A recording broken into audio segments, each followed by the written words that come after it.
Chris.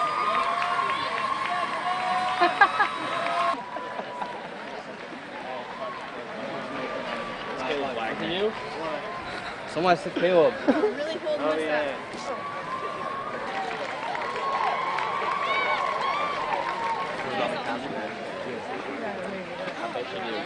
I don't doubt that. I bet you do.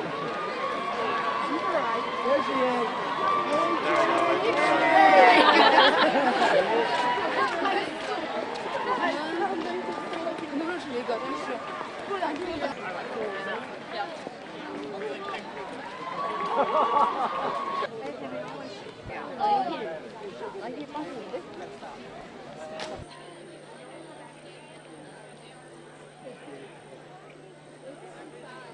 As Grand Custodian of the Columns, I welcome you to Westminster.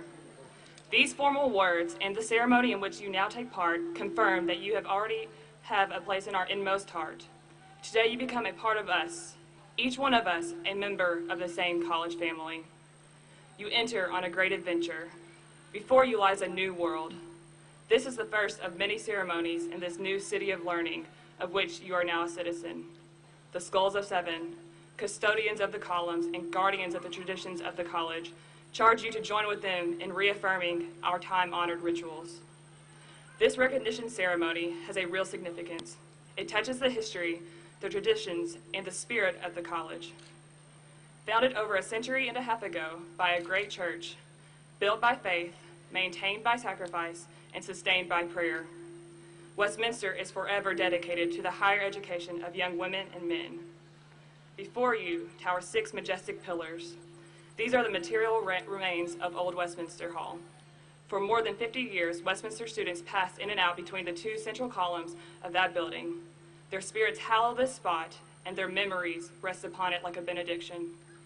As a perpetual memorial to these elder brothers, Westminster students have ordained that they shall pass between these columns only twice, once on their way to their first convocation, and again as seniors as they go to take their degrees.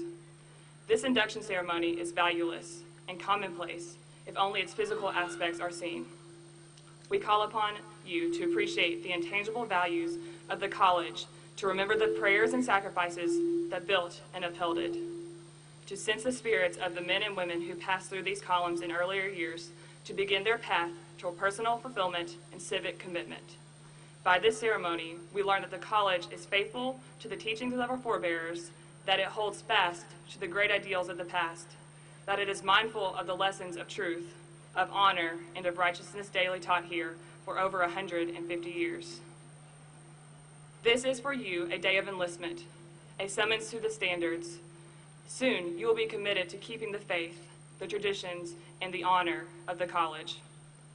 With upraised right hand, let everyone join in affirming the age-old Athenian oath. We will never bring disgrace to this our city. We will never bring disgrace to this our city. By any act of dishonesty or cowardice. By any act of dishonesty or cowardice. Nor ever desert our comrades. Nor ever desert our comrades. We will respect and obey the city laws. We will respect and obey the city laws. And do our best to get others. Do our best to get others. To respect and obey them. To respect and obey them. We will strive to teach others. We will strive to teach others. To be loyal and true. To be loyal and true. Thus in all these ways. Thus in all these ways. We may make this city a greater. We make this city a greater. Better. Better. And more beautiful place. And a more beautiful place. You may put your hands down. I now call upon Spencer Smith and Riley Spriggs to pass through the columns and respond for the class of 2015.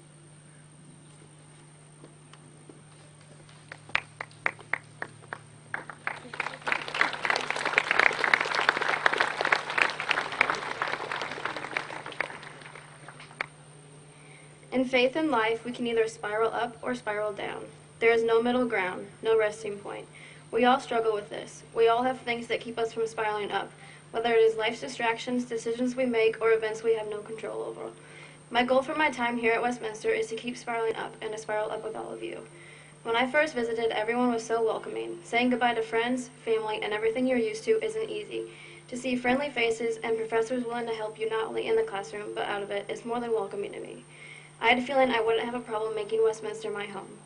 My parents attended and were able to make it their home, so I knew I could too. We are always spiraling, always able to reach a satisfaction, self-improvement, or even just a sense of belonging. I feel like Westminster has everything we need to reach these things and go in the right direction. For the next 4 years, we'll be working together through the ups and downs, good spirals, and the bad. And while this is the end of my speech, it's also the beginning of these next 4 years.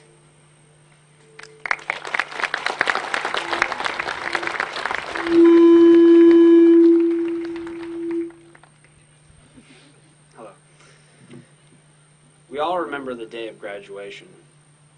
Butterflies filled our stomachs and emotions ran wild. It all seemed so surreal, as if we were watching through someone else's eyes. The only link back to reality was fear, the nagging fear that we all felt, especially when high school has officially ended.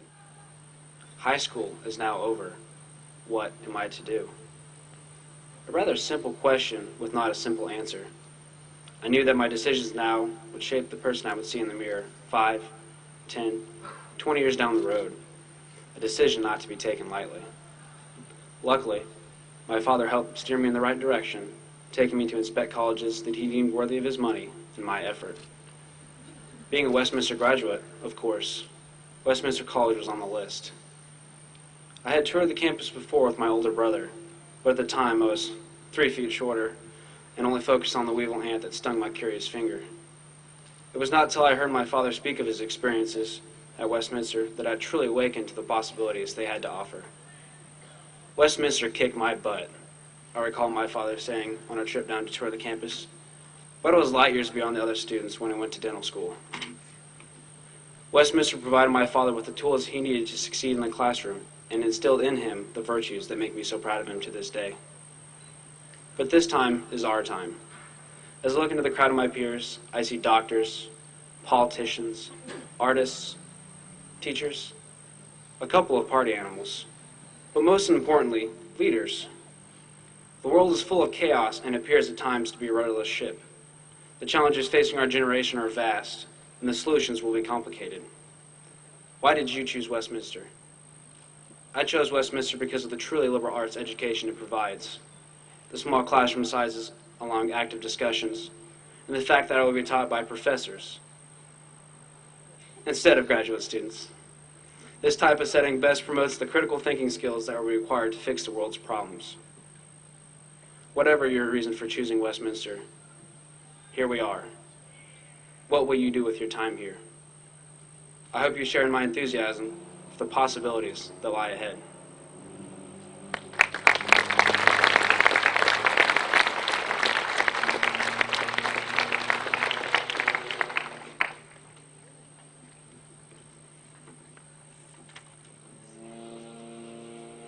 You will now pass between the columns.